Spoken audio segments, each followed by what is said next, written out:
नमस्कार, सखोल न्यूजमध्ये आपलं स्वागत. पाहूयात आजच्या ठळक घडामोडी. ओबीसी समाज हा असंघटित असल्यानं त्यांना काही कळत नाही. ओबीसींची संख्या कमी आहे असं कोणी समजण्याच्या फंदात पडू नये. पश्चिम महाराष्ट्रातील 25 ते 30 विधानसभा फक्त ओबीसींच्याच आहेत. सांगली जिल्ह्यातील 8 आमदार आणि खासदारांनी ओबीसींच्या हक्क आणि अधिकारांबाबत भूमिका घ्यावी. नाहीतर येणाऱ्या विधानसभा निवडणुकीत आमच्या हक्क आणि अधिकारांविषयी जे बोललेले आहेत, ज्यांनी आम्हाला सपोर्ट केलाय, त्यांचाच विचार आम्ही करू, असा गर्भित इशारा ओबीसीचे नेते प्राध्यापक लक्ष्मण हाके यांनी आज पत्रकार परिषदेत केलाय. यावेळी माजी महापौर संगीता खोत, माजी नगरसेवक विष्णू माने, माजी नगरसेवक राजेंद्र कुंभार, प्रदीप वाले आदींसह इतर मान्यवर उपस्थित होते. पाहूया. विधानसभा परिषदेची आशा आहे की तिथं फक्त ओबीसी आणि ओबीसी आहे. त्यामुळे ओबीसी आज कधी नव्हे तो जाती जातीमध्ये विखुरलेला आहे, तो अनऑर्गनाइज्ड आहे, तो असंघटित आहे. म्हणजे ओबीसींना काही कळत नाही. या फंदामध्ये इथल्या लोकप्रतिनिधींनी पश्चिम महाराष्ट्रातल्या पडू नये. या माझ्या सांगली जिल्ह्यातल्या 8 आमदारांना आणि एका खासदारांना आम्ही हात जोडून आमची कळकळीची विनंती आहे की या सांगली जिल्ह्यामध्ये जर आम्ही ओबीसीच्या आमच्या हक्क अधिकारावर जर तुम्ही भूमिका घेणार नसाल तर आम्ही येऊ घातलेल्या विधानसभेच्या निवडणुकीमध्ये आमच्या हक्क आणि अधिकाराविषयी जी जी माणसं बोललेली आहेत, ज्या ज्या माणसांनी सपोर्ट व्यक्त केलेला आहे, त्या माणसांचा आम्ही विचार निश्चित करू. निवडणुकांचं रिझर्वेशन आहे ना, तो अनऑर्गनाइज्ड आहे, त्याचं प्रतिनिधित्व नाही, तो एकत्रित येत नाही, तो लाजराबुजरा आहे, त्याचं राजकीय पुनर नाही, त्याला कायद्याच्या सभागृहात जाता येत नाही. म्हणून तर ओबीसीचं रिझर्वेशन आहे ना.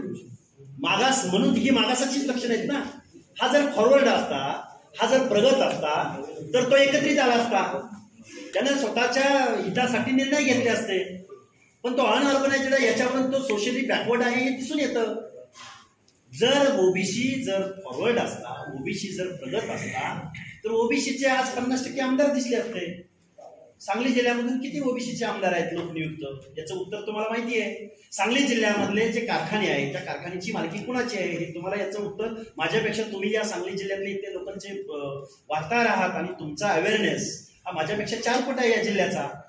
त्यामुळे सांगली जिल्ह्यातल्या कारखान्यांची संख्या काढा, सांगली जिल्ह्यातल्या डीसीसी बँकांच्या डायरेक्टरची संख्या काढा, सांगली जिल्ह्यातलं लोकप्रतिनिधी. ठीक आहे, आता आमच्या सांगली मिरज कुपवाड महानगरपालिकेतले आजी माजी आमचे सदस्य असतील, परंतु सांगलीचा आमदार किंवा मिरजेचा आमदार तुमच्या रिझर्वेशन असेल तर आपण 2 मिनिटं बाजूला राहू. पण बाकीचं बघा ना प्रतिनिधित्व. इथली लोकसंख्या कोणाची किती आहे याचा एकदा काउंट व्हावा सांगली जिल्ह्याचा, कळेल सांगली जिल्ह्यामध्ये ओबीसी किती टक्के आहे. हे समाज बांधवाचे सदस्य म्हणून मी काम बघितलेलं आहे.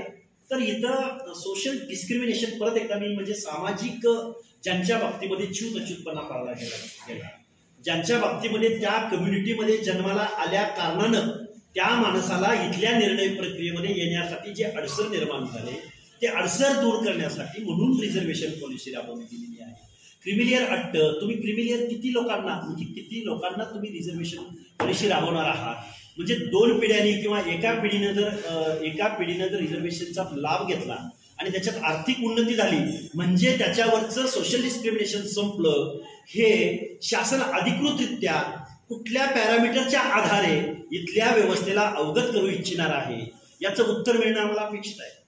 एका कम्युनिटीनं, एका पिढीनं, समजा एका SC कॅटेगरीमधल्या एखाद्या मुलाला, एखाद्या विद्यार्थ्याला जर आरक्षणाचा लाभ झाला आणि तो शिक्षण झाला म्हणून त्याच्या पिढीमध्ये तिथून पुढच्या कालावधीमध्ये त्याच्या पिढीच्या बाबतीमध्ये सोशल डिस्क्रिमिनेशन होणार नाही अशी हमी या व्यवस्थेमध्ये कुठला घटक किंवा कुठली यंत्रणा घेणार आहे याचं उत्तर आम्हाला मिळावं.